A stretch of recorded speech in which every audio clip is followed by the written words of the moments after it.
We're almost halfway through the year, and a lot of people are running on empty without fully realizing it. Grow Therapy helps you find care that's covered by insurance before burnout becomes the baseline. Whether it's your first time in therapy or your 50th, Grow makes it easier to find a therapist who fits you, not the other way around. They connect you with thousands of independent licensed therapists across the U.S., offering both virtual and in-person sessions, nights and weekends. You can search by what matters, like insurance, specialty, identity, or availability, and get started in as little as 2 days. And if something comes up, you can cancel up to 24 hours in advance at no cost. There are no subscriptions, no long-term commitments. You just pay per session. Grow helps you find therapy on your time. Whatever challenges you're facing, Grow Therapy is here to help. Grow accepts over 100 insurance plans, including Medicaid in some states. Sessions average about $21 with insurance, and some pay as little as $0 depending on their plan. Visit growtherapy.com/booknow to get started. That's growtherapy.com/booknow. growtherapy.com/booknow.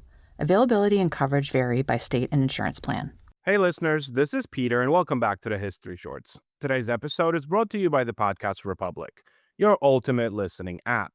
Discover and subscribe to thousands of podcasts from around the world. Download Podcast Republic today, available on Google Play and the Apple App Store. Today on History Shorts. It is one of the most striking images in all of ancient history. Celtic warriors, tall, lime-washed hair standing on end, screaming war cries, torgs gleaming at their throats, charging into battle completely naked.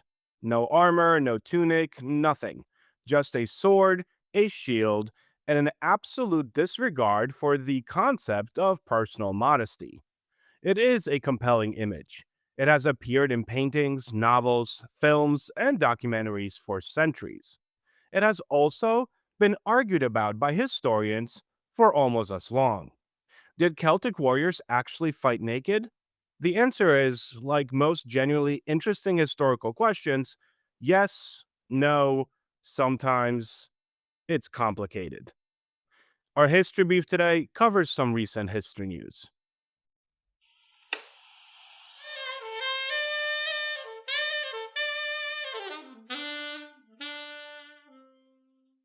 A quick word from our sponsors. Support for the show comes from Public, the investing platform for those who take it seriously. On Public, you can build a multi-asset portfolio of stocks, bonds, options, crypto, and now generated assets, which allow you to turn any idea into an investable index with AI. It all starts with your prompt. From renewable energy companies with high free cash flow to semiconductor suppliers growing revenue over 20% year over year, you can literally type any prompt and put the AI to work. It screens thousands of stocks, builds a one-of-a-kind index, and lets you backtest it against the S&P 500. Then you can invest in a few clicks. Generated assets are like ETFs with infinite possibilities, completely customizable and based on your thesis, not someone else's. Go to public.com/podcast and earn an uncapped 1% bonus when you transfer your portfolio. That's public.com/podcast. Paid for by Public Investing. Brokerage services by Open to the Public Investing Inc. Member FINRA and SIPC. Advisory services by Public Advisors LLC, SEC registered advisor. Generated assets is an interactive analysis tool. Output is for informational purposes only and is not an investment recommendation or advice. Complete disclosures available at public.com/disclosures. This day in history. On May 25th, 1787, delegates gathered in Philadelphia to begin the Constitutional Convention, launching the process that would create the United States Constitution and redefine the structure of American government. On May 25th, 1977, the original Star Wars premiered in theaters, becoming a cultural phenomenon that transformed filmmaking, merchandising, and popular culture. Story of the day. The ancient sources that describe naked Celtic warriors are real, and they are specific. The Greek historian Polybus, writing in the 2nd century BCE, described the Gaiaste, group of Celtic mercenaries from the Alps who fought for the Gauls at the Battle of Telamon in 225 BCE, as having stripped off their clothes before battle. He explained their reasoning. The Gaiaste, he wrote, were afraid that their clothing would become entangled in the brambles and undergrowth of the terrain and thus impede their movement. They therefore fought naked. Their allies, the Insubres and the Boii, did not. They wore trousers and light cloaks. This is an important detail. Polybius is not describing all Celtic warriors as naked. He is describing one specific group in one specific battle, with a specific tactical explanation for their nakedness. The Roman historian Livy, writing about Celtic raids into Italy in the early 4th century BCE, also describes warriors fighting without body armor, though he does not consistently describe them as fully naked. Diodorus Siculus, writing in the 1st century BCE, described some Celtic warriors as fighting nude and said they believed their physical courage and the protection of the gods were sufficient defense. Now, here is where it gets interesting. All of these sources are Greek or Roman writers describing people that they considered barbarians. And the way Greek and Roman writers described barbarians followed certain very predictable patterns. Barbarians were savage, barbarians were irrational, barbarians lacked the civilized restraint that distinguished Greeks and Romans from lesser peoples. Nakedness, in this framework, was a powerful symbol. A Greek or Roman soldier fought in disciplined formation, properly equipped. A barbarian who stripped naked before battle was, from the Greco Roman perspective, demonstrating precisely the kind of wild, undisciplined, almost animal courage that defined the barbarian character. Whether or not the Celts actually fought naked as a common practice, the Greeks and Roman writers had strong literary and cultural incentives to describe them that way. This does not mean the accounts are false. It simply means they need to be read carefully. The archaeological evidence complicates the picture even further, and in genuinely interesting ways. The most famous visual evidence for naked Celtic warriors is the Dying Gaul, a Roman marble copy of a Greek bronze statue, probably commissioned to celebrate a Greek victory over Celtic invaders in the 3rd century BCE. The figure depicted is nude, muscular, wounded, and wearing only a torque around his neck. He is one of the most beautiful sculptures of the ancient world. He is also, almost certainly, a piece of propaganda. Greek rulers commissioning victory monuments had every reason to depict their defeated enemies in ways that emphasized their otherness, their savage, unprotected, naked vulnerability against the civilized Greek warrior. The statue tells us something real about how Greeks perceived the Celts. It may tell us considerably less about how the Celts actually went to war. What the Iron Age archaeological record actually shows is a people who took their weapons and armor extremely seriously. Celtic metalworking produced some of the most sophisticated armor and weaponry in the ancient world. Iron swords of extraordinary quality, elaborate decorated shields. The Battersea Shield, found in the Thames, is one of the finest examples of Celtic metalwork ever discovered. Helmets, some of them spectacularly ornate, like the Waterloo Bridge helmet. Chainmail, which the Celts are credited with inventing. These are not the material remains of a people who routinely went into battle unprotected. These are the remains of a warrior culture that invested enormous resources, skill, and artistry in the production of military equipment. The idea that this same culture regularly stripped naked before battle, abandoning the very equipment that they had spent generations perfecting, well, that requires some explanation. The most honest reconciliation of the sources and the archaeology goes something like this. Naked combat almost certainly happened.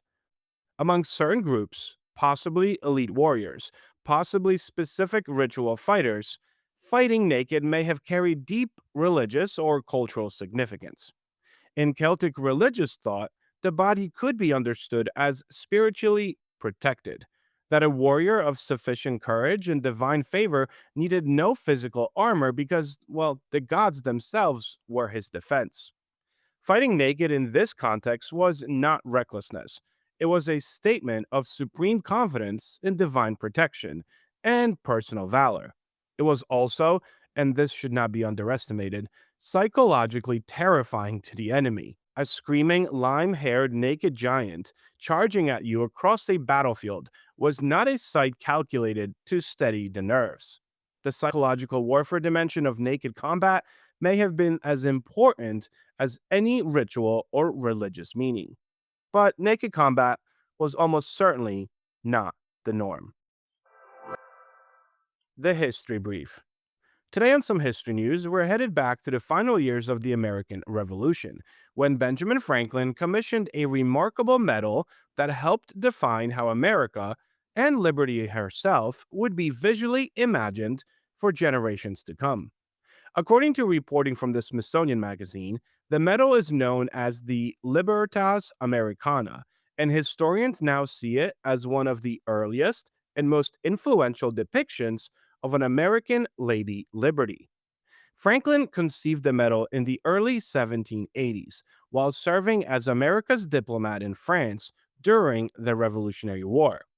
At the time, he wanted to commemorate not only the American victory over Britain, but also the critical role of French support in securing independence. And rather than creating a monument, Franklin chose something smaller, but deeply symbolic. He worked with celebrated French engraver Augustin Dupre to create a medal that would visually tell the story of the revolution through allegory and mythology.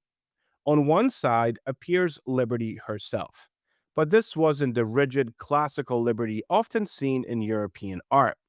Franklin deliberately designed her with loose, flowing hair, giving her a youthful, dynamic appearance that broke from traditional conventions. And at the time, that really mattered because women's hairstyles in Europe were often tightly styled and controlled. Franklin's version of liberty, with untamed hair blowing freely, became a visual symbol of independence itself. One modern curator even compared the image to a rebellious declaration of freedom. Beside liberty appears a pall topped with an ancient Roman symbol associated with freed slaves and liberation. Below it is the date July 4th, 1776. But the reverse side of the medal is even more dramatic. There, America is represented as an infant Hercules, strangling two serpents in his cradle, symbolizing British armies defeated at Saratoga and Yorktown. Standing protectively beside him is Minerva, the Roman goddess of wisdom and war, representing France shielding the young United States from the attacking British lion. In other words, the medal wasn't just art, it was propaganda, diplomacy, and mythology all rolled into one, and its influence stretched far beyond the revolution. Historians say Franklin's image of liberty became the model for some of the first U.S. coin designs in the 1790s, helping establish the visual language of American freedom long before the creation of the modern Statue of Liberty. Today, the medal is considered one of the most important works of early American symbolism ever created. Thank you so much for spending some time with me today and helping make this little show such a mighty success. If you are enjoying this show and would like to help with its production, you can always donate a few dollars at buymeacoffee.com or become a Patreon member to enjoy these episodes ad-free. Both of those links can be found on our website at www.historyshortspodcast.com. And don't forget to check out our YouTube channel where we have different series that are not part of this feed, and where you can also watch full video interviews of our Friday Conversation series. Have a great rest of your day, and I will talk to you all again tomorrow.